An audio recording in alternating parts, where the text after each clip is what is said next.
A customer needed a spare smart key for this 2010 Lexus IS 250C. No. This is the He how gave you me the doing? original key and the new smart key. This one needed to.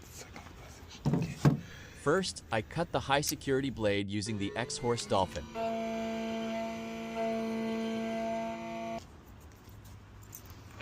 As requested, I tested the new blade in the glove box lock. It worked perfectly.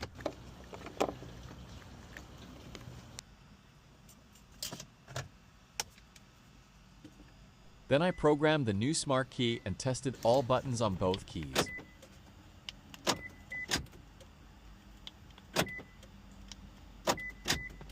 The client started the engine. Everything worked properly. Another job completed by Artemex Solution Inc. Need a spare car key? Visit artemex.ca.